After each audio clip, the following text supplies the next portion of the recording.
Hello friends, romantic age के बहुत ही famous एक और राइटर के पोइट के बारे में पढ़ेंगे जो पोइट भी हैं, क्रिटिक भी हैं एंड फिलोसोफर भी हैं।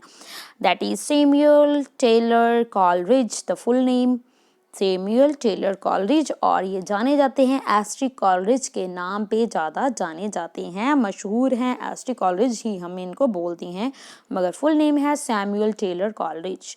रोमांटिक एज के ये पोइट, क्रिटिक एंड फिलोसोफर हैं। टाइम ऑफ पीरियड है 1772 टू 1834। ये भी एक लेक पोइट हैं। लेक पोइट कौन कौन सी हैं? विलियम वर्ड्सवर्थ है, एस्ट्री कॉलरिज है, रॉबर्ट साउदी है, और ये डव कॉटेज लेक डिस्ट्रिक्ट में रहते थे तीनों। ओके, तो ये इनको known as sage of the Highgate, इनको sage of the Highgate बोला जाता है, जाने जाते हैं, sage of the Highgate के नाम से जाने जाते हैं। ये फर्स्ट जनरेशन के पोइट हैं। फर्स्ट जनरेशन में कौन कौन से पोइट हैं ये बहुत इम्पॉर्टेंट है, फर्स्ट जनरेशन के पोइट और सेकंड जनरेशन के पोइट। फर्स्ट जनरेशन के पोइट कौन कौन से हैं? ब्लेक है, विलियम ब्लेक, कॉलरिज और वर्ड्सवर्थ। और ये देखो लेक पोइट में ये कॉलरिज और वर्ड्सवर्थ तो है ही, मगर रॉबर्ट साउदी नहीं है, तो ये कंफ्यूज नहीं होना। फर्स्ट जनरेशन में तो ब्लेक, कॉलरिज और वर्ड्सवर्थ हैं, और लेक पोइट में विलियम वर्ड्सवर्थ और एस्ट्री कॉलरिज तो हैं, मगर वहाँ पे है रॉबर्ट साउदी। तो सेकंड जनरेशन के फेमस रोमांटिक पोइट्स हैं बायरन, शैले एंड कीट। इसमें भी तीन है, बायरन, शैले एंड कीट। तो founder of the romantic movement माना जाता है इनको। सुपरनैचुरल एलिमेंट्स प्रोमिनेंट देखने को मिलते हैं इनके वर्क्स में। Introduced German idealist philosophy to English speaking culture. Immanuel Kant। तो इन्होंने जर्मन आइडियलिस्ट की जो फिलॉसफी है वो इंग्लिश स्पीकिंग कल्चर में इंट्रोड्यूस करवाई है। तो पेंटिसोक्रेसी क्या होता है? पेंटिसोक्रेसी एक यूटोपियन स्कीम है जो डिवाइज्ड की गई 1794 में। पेंटिसोक्रेसी याद रखना है, पेंटिसोक्रेसी यूटोपियन स्कीम है, डिवाइज्ड की गई 1794 में बाय पोइट। कौन सा पोइट? William Wordsworth and Southey. किसने? साउदे एंड एस्ट्री कॉलरिज दोनों ने। फॉर आ इनलाइटनिंग कम्युनिटी, तो कम्युनिटी के एग्लिटेरियन के लिए, एग्लिटेरियन कम्युनिटी के लिए इन्होंने यूटोपियन स्कीम को डिवाइज्ड किया 1794 में। कौन कौन से पोइट्स ने किया? एस्ट्री कॉलरिज एंड रॉबर्ट साउदी ने। इसको क्या बोलते हैं? पेंटिसोक्रेसी। तो ये मगर क्या हुआ, इन्होंने डिवाइस तो कर ली थी मगर ये अनसक्सेसफुल रही। ये क्यों अनसक्सेसफुल रही? बिकॉज ऑफ लोकेशन डिसएग्रीमेंट, क्योंकि लोकेशन इनका डिसएग्रीमेंट था, इसी के कारण ये अनसक्सेसफुल रही ये पेंटिसोक्रेसी जो यूटोपियन स्कीम थी। देन हम देखते हैं हिज इन्फ्लुएंस। इनके ऊपर मेजर इन्फ्लुएंस था Ralph Waldo Emerson and American transcendentalism. और ड्रामा क्या इन्होंने ड्रामास भी लिखे, remorse, a tragedy in 5 acts. और इसका पहले नेम था ओसोरियो इन्होंने पहले नेम दिया ओसोरियो।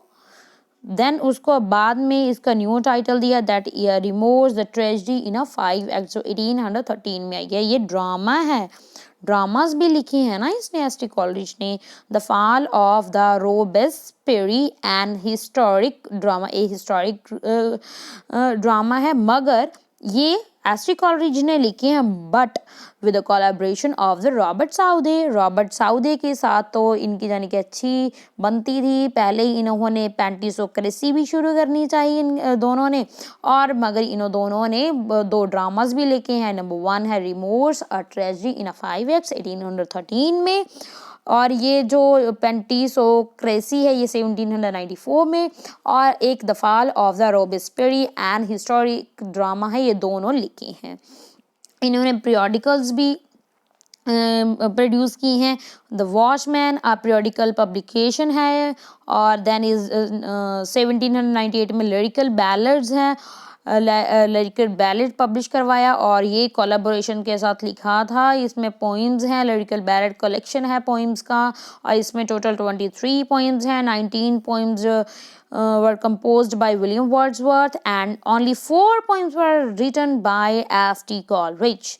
तो फर्स्ट पोइम है जो लिरिकल बैलेड की, the rime of the ancient mariner, that is the poem by S T. Coleridge. Then the foster mother's tale, ये 4 पोइम्स हैं, चारों उन्हीं के नेम है, ये चारों उन्हीं के नेम है जो एस.टी. कॉलरिज ने लिखी। तो कौन सी है सबसे पहले? The rime of the ancient mariner, और ये लिरिकल बैलेड में सबसे पहली पोइम है। Then the foster mother's tale, then the nightingale, then a dungeon. तो ये हैं 4 पोइम्स लिरिकल बैलेड में जो एस.टी. कॉलरिज की हैं, और बाकी की सारी पोइम्स जो 19 पोइम्स ये हैं वर्ड्सवर्थ की। टोटल 23 पोइम्स हैं लिरिकल बैलेड में। देन 1800 में प्रीफेस टू लिरिकल बैलेड लिखा है, किसने लिखा है? ओनली वर्ड्सवर्थ ने लिखा है, जिसमें उन्होंने थ्योरी ऑफ पोइट्री के बारे में बताया है। कॉलरिज ने बताया है, पहले तो कॉलरिज के ये कमेंट्स हैं, half the preface was affect the child of his own, यानी कि जो हाफ उसके जो आइडियाज हैं इसमें थ्योरी ऑफ पोइट्री में, और उसके भी हैं, यानी कि उसके भी आइडियाज हैं, कॉलरिज के भी आइडियाज हैं लिरिकल बैलेड्स में, प्रीफेस टू लिरिकल बैलेड में, जो वर्ड्सवर्थ ने लिखा था ओनली। तो ओके, ये लाइन बोली उन्होंने, ये कमेंट्स थे, half the preface was in fact the child of his on brain, यानी कि उसी के माइंड से हैं। और देन उन्होंने ये letter on he no longer agree with Wordsworth theories, तो उसके बाद ये चेंज भी हो जाती हैं और इन अगेंस्ट हो जाती हैं, बिल्कुल एग्री नहीं करते जो वर्ड्सवर्थ की पोइट्री की जो उन्होंने थ्योरीज दी थी वो, उसके बाद ये डिसएग्री भी हो जाते हैं वर्ड्सवर्थ के आइडिया से। तो सो ही क्रिटिसाइज देम, तो जो इनकी थेरीज हैं उनको इन्होंने क्रिटिसाइज भी किया है अपने चैप्टर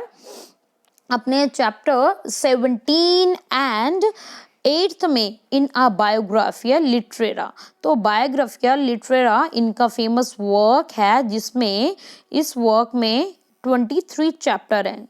ये Biographia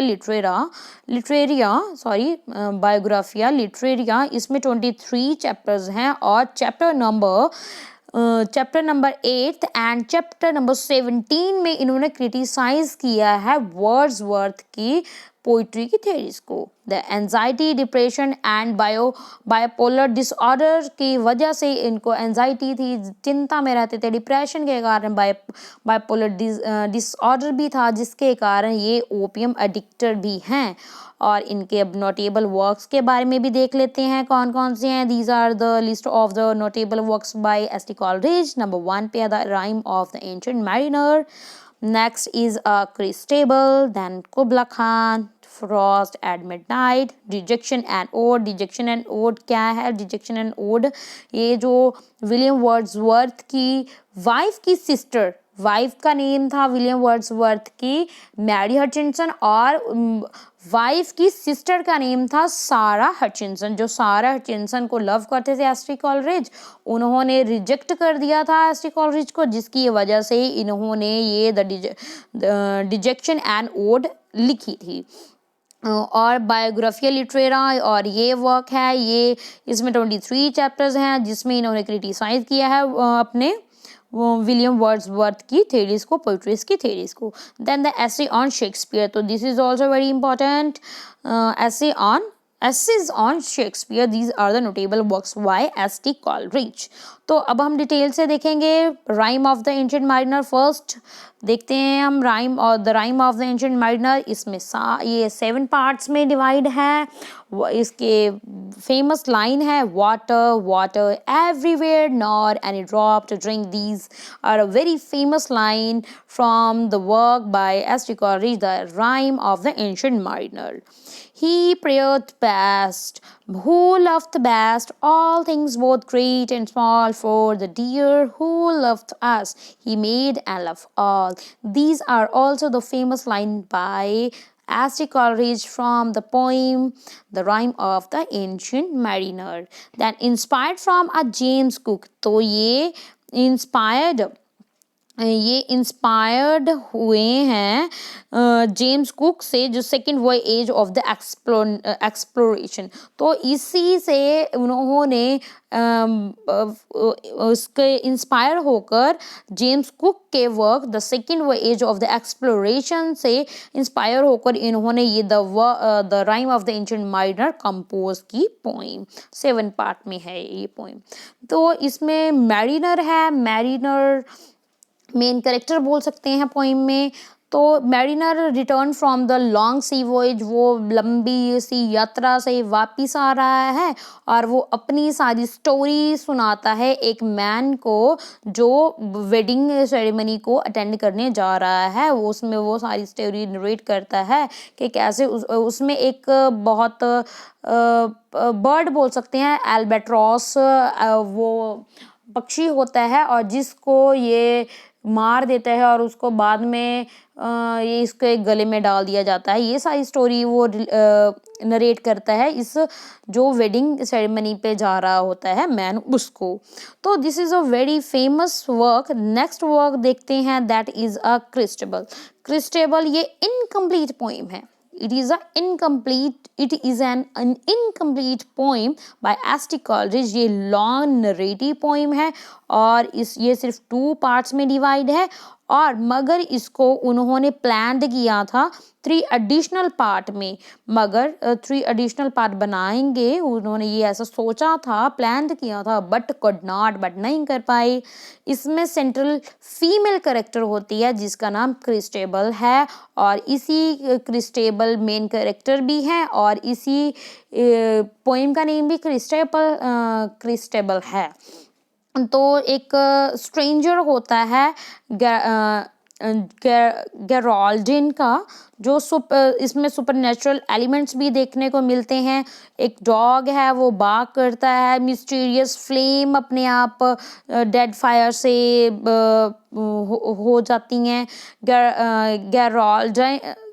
Geraldine unable to across iron gate, वो आयरन गेट को भी आगे पार नहीं कर सकती, और जो उसकी प्रेयर है उसको भी डिनायल हो जाता है। ये थोड़ी सी मेन इम्पॉर्टेंट फैक्ट्स हैं अबाउट क्रिस्टेबल जो आपको जाने चाहिए एग्जाम के पॉइंट ऑफ व्यू से।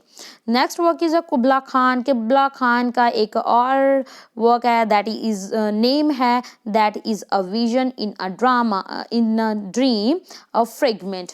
एक बार और रिपीट कर देती हूँ, कुबला खान, इसका एक और नेम है a vision in drama a fragment.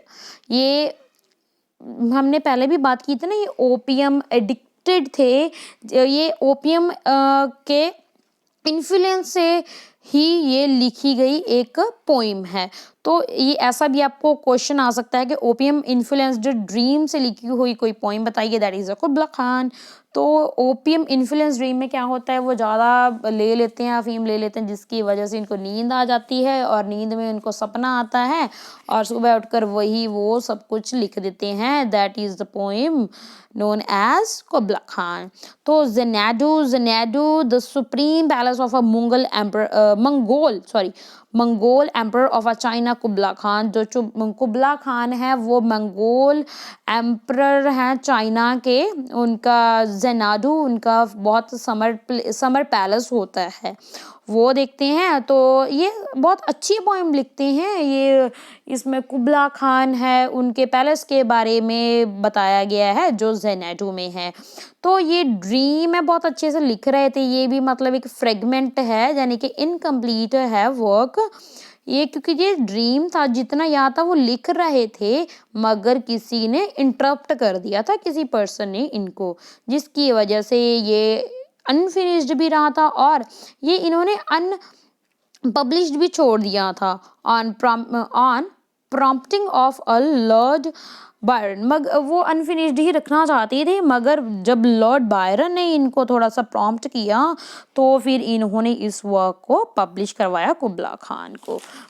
Next work हम देखते हैं frost at midnight. Frost at midnight ये part of a conversation poem, ये ग्रुप ऑफ 8 पोइम्स, ये 8 पोइम्स का ग्रुप है।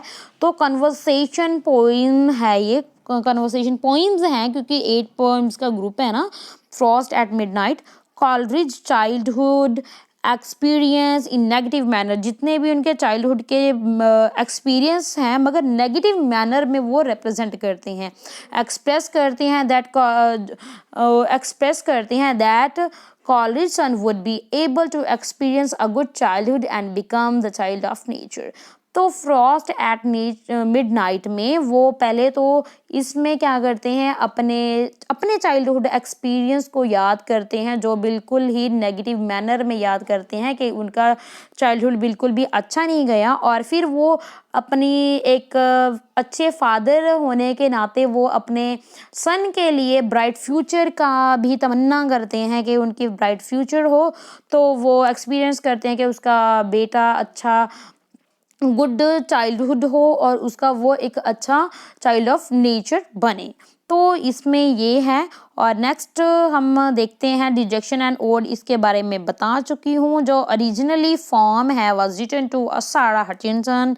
ये क्या थी, ये who was not his wife, जो इसकी वाइफ नहीं थी मगर ये डिस्कस कर रहे हैं his feeling of love for her, वो उनके साथ लव करते थे, उनकी जो फीलिंग है उनके प्रति, सारा हचिंसन के प्रति वो बताते हैं। But later inability to write inability to feels the mood of a dejection, unable to enjoy poet, क्योंकि उनको डिजेक्शन मिल गया इसी का कारण। पहले तो एंजॉय कर रहे थे पोइम उनकी लव वाली फीलिंग में, मगर क्योंकि वो डिजेक्शन की वजह से वो अनेबल हो कर जाते हैं, वो नहीं अच्छे से नेचर को भी एंजॉय नहीं कर पाते। ये problematic childhood, marital problems, dejection by Sara Hutchinson, depression, opium addiction.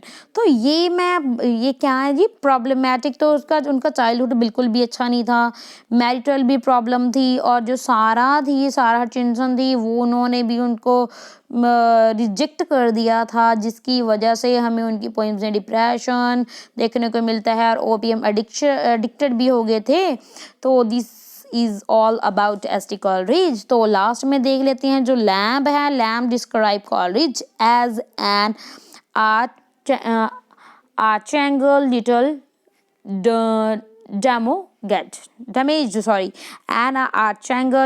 Damage. तो ये क्या, लैम्ब ने कॉलरिज के लिए ये लाइन बोली है, एन आर्चेंगल लिटल डैमेज। तो this is all about S T. Coleridge. I hope आपको ये वीडियो थोड़ी सी भी हेल्प करेगी। Thanks for listening me, giving your precious time, because my time is also precious, your time is also very precious. Thanks.